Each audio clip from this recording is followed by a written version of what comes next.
묵상기도 하심으로 새벽 예배를 시작하겠습니다.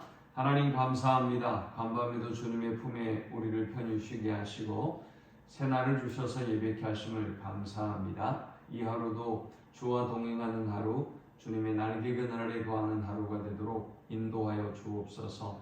주님, 주의 자녀들을 붙잡아 주시고 어떤 상황과 환경 가운데도 어떤 해함도 산함도 없도록 하나님이 천군 천사 동원하셔서 보호하시고 인도하여 주옵소서.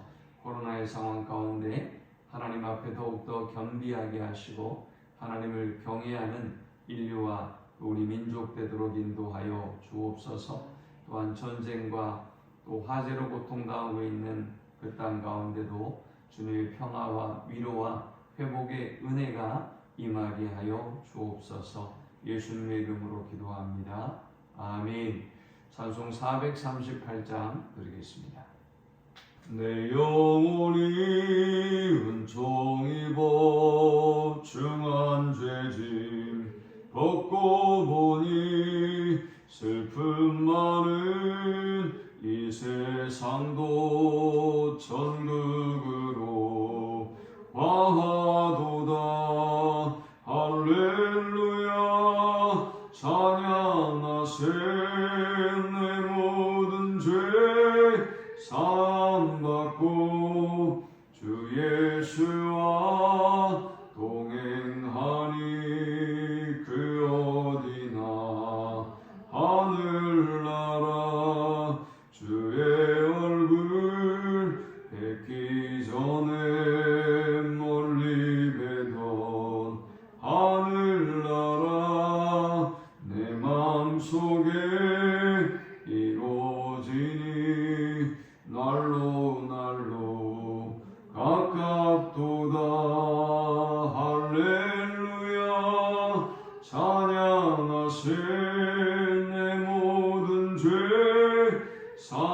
사함받고 주 예수와 동행하니 그 어디나 하늘나라.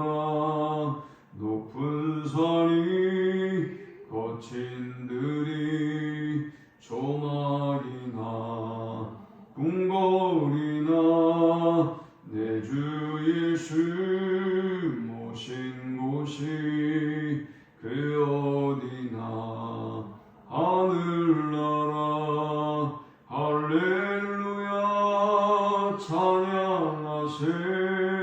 내 모든 죄 사함받고 주 예수와 동행하니 그 어디나 하늘나라. 오늘 이 시간에 주시는 살아계신 하나님의 말씀은 신약성경 누가복음 22장 54절에서 62절의 말씀입니다. 예수를 잡아 끌고 대제사장의 집으로 들어갈새 베드로가 멀찍이 따라가니라. 사람들이 뜰 가운데 불을 피우고 함께 앉았는지라.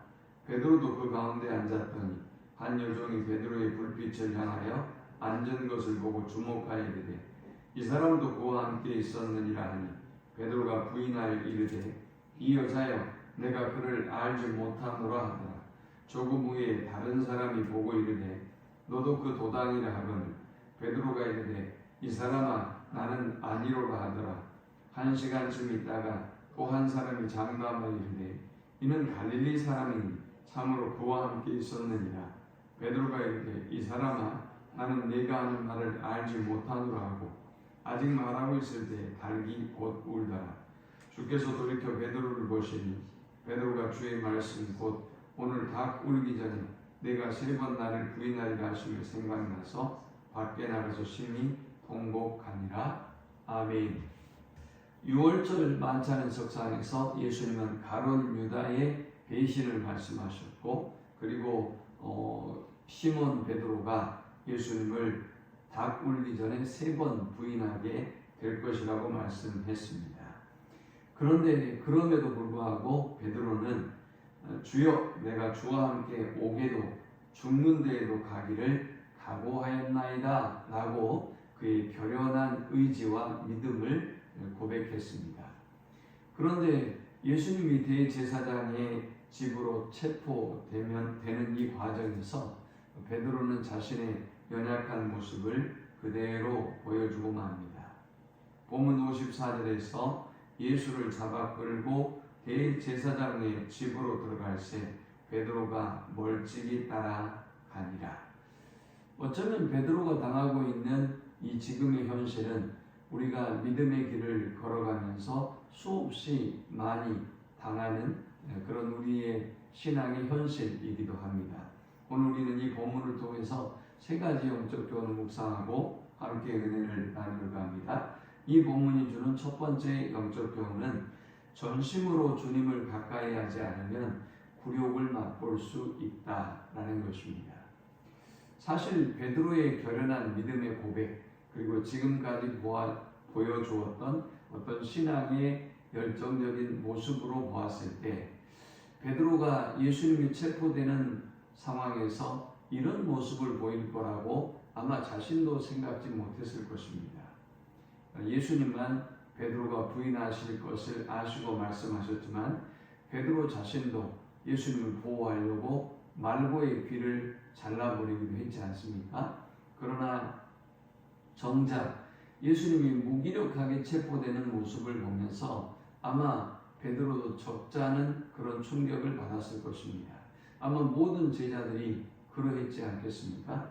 그래서 베드로가 주님을 버리고 배신하고 떠날 수도 없지만 그러나 주님께 더욱더 가까이 다가가서 자신에게 닥칠 위기와 어려움을 감내할 만한 그런 믿음도 없었단 말이죠. 그래서 베드로는 멀찍이 주님을 따랐습니다. 우리가 주님을 멀찍이 따르게 될 때 어떤 위기와 어려움이 찾아올까요? 사실은 그런 태도는 하나님을 적극적으로 따르지도 못하지만 버리지도 못하는 회색지대의 신앙이라고 할 수가 있겠죠. 시편 73편 27절 28절은 이렇게 말씀합니다. 무릇 주를 멀리하는 자는 망하리니 음녀같이 주를 떠난 자를 주께서 다 멸하셨나이다. 주님을 멀리하는 자는 하나님이 망한다. 또 하나님이 멸한다. 라고 말씀하셨습니다.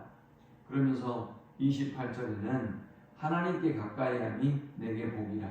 내가 주 여호와를 나의 피난처로 삼아 나의 모든 행적을 전파하리이다 했습니다. 하나님을 가까이 하는 사람은 하나님의 피난처 되심을 믿고 고백하는 사람이죠. 지금 주님을 부인하는 베드로는 하나님의 피난처 되심을 믿지 못하기 때문에 버릴 수도 없고 그리고 적극적으로 따를 수도 없는 그런 모습을 보이고 있다고 한다면 하나님을 나의 피난처로 삼고 있는 사람은 어떤 위험과 어떤 상황이 벌어져도 하나님이 나를 지키실 것이라는 분명한 믿음의 고백을 가진 사람만이 하나님을 가까이 할 수 있는 것이지요. 베드로는 이렇게 주님을 멀리함으로 수제자로서 보여줄 의연한 모습과는 달리 사람들로부터 굴욕을 당하고 수치를 당하게 되었습니다. 하나님의 자녀들이 하나님을 멀리하면 이렇게 세상으로부터 굴욕과 수치와 모욕을 당할 수밖에 없는 것입니다.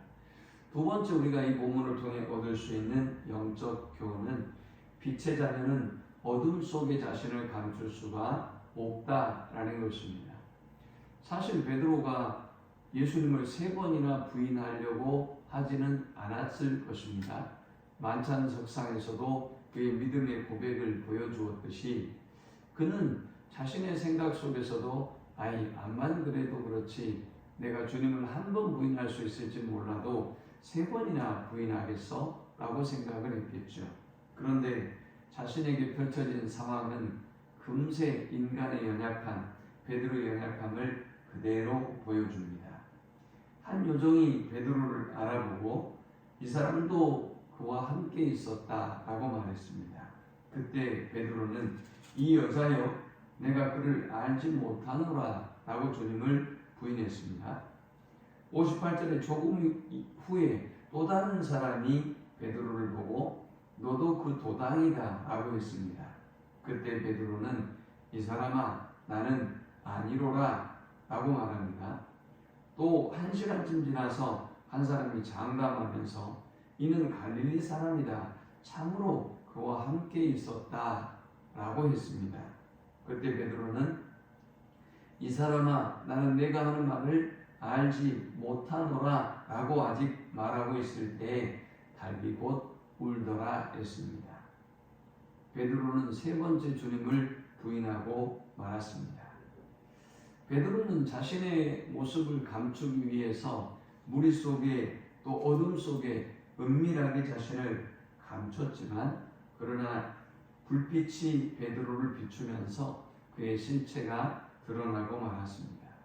빛의 자녀는 어둠 속에 자신을 감추려고 하면 이렇게 감출 수 없이 드러날 수밖에 없는 존재라는 사실을 우리는 기억해야 하는 것입니다. 마지막 세 번째 우리가 이 본문을 통해 얻을 수 있는 영적 교훈은 주의 말씀을 생각하라 라는 것입니다. 마지막 만찬의 석상에서 예수님은 22장 31절에서 시몬아 시몬아 보라 사탄이 너희를 밀가부르듯 하려고 요구하였으나 이 말씀은 제자들이 믿음의 사람으로 서느냐 혹은 넘어지느냐를 구분짓는 사탄의 시험을 의미합니다.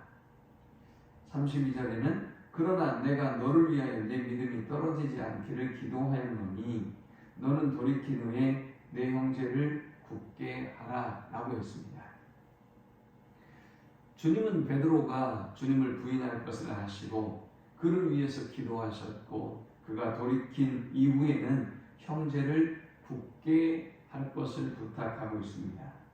그리고 22장 34절에 달기 울기 전에 세 번 주님을 베드로가 그의 장담과는 무관하게 부인하게 될 것이라고 말씀하셨습니다. 그리고 실제로 베드로가 세 번째 부인하자 달기 울었습니다. 베드로는 밖에 나가서 심히 통곡했습니다. 61절에 보니까 주께서 돌이켜 베드로를 보시니 베드로가 주의 말씀 곧 오늘 닭 울기 전에 내가 세 번 나를 부인하리라 하심이 생각나서 밖에 나가서 심히 통곡하니라 했습니다. 베드로가 주님을 세 번째 부인할 때에 달기 울었고 주님은 베드로의 모습을 보고 계셨습니다. 이 상황에 주님을 향한 죄송한 마음 그리고 주님이 하셨던 말씀이 생각나서 그는 밖에 나가서 심히 통곡했습니다. 여기서 중요한 말씀이 베드로가 부인하고 통곡하는 것도 중요한 말씀이지만 저는 그보다 더 중요한 것이 주의 말씀이 생각이 났다라는 것이 훨씬 중요하다고 생각합니다. 만일 그가 주의 말씀을 잊었다면 그가 통곡할 리도 없고 회개할 수도 없지 않습니까? 주의 말씀이 생각났다고 하는 것은 또한 회복을 의미하는 것이죠. 예수님은 32절에 그러나 내가 너를 위하여 내 믿음이 떨어지지 않기를 기도하였노니 너는 돌이킨 후에 내 형제를 굳게 하라 했습니다. 하나님의 말씀을 생각했던 베드로는 아마도 이 말씀을 기억하면서 마음을 되잡고 회개하고 그리고 형제를 굳게 세우는 일에 자신의 생애를 바쳤을 것입니다. 이 말씀을 기억하면서 우리도 언제든지 이런 상황에서 우리가 전혀 의도하지 않았던 결과가 나올 때도 있지만 그때마다 하나님의 말씀을 생각하고 하나님께로 돌아가고 형제를 굳게 세우는 일을 위해서 힘쓰는 우리 모두가 되기를 축원합니다. 하나님 감사합니다. 귀한 말씀을 통해서 은혜 받고 깨닫습니다.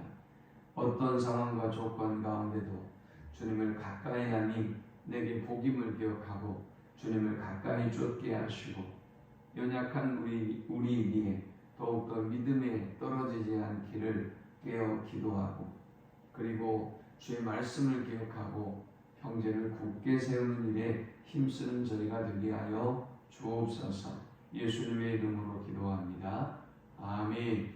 지금은 우리 주 예수 그리스도의 크신 은혜와 성부 하나님의 극진한 사랑과 성령의 인도보 교통 충만케 하심, 주님을 가까이 하니 내게 복임을 알고 형제를 굳게 세우는 일에 힘쓰며 믿음에 떨어지지 않기를 늘 기도하고 깨어 살기를 소망하는 모든 주의 백성들의 머리 위에 이제로부터 영원토록 함께 있을지어다. 아멘.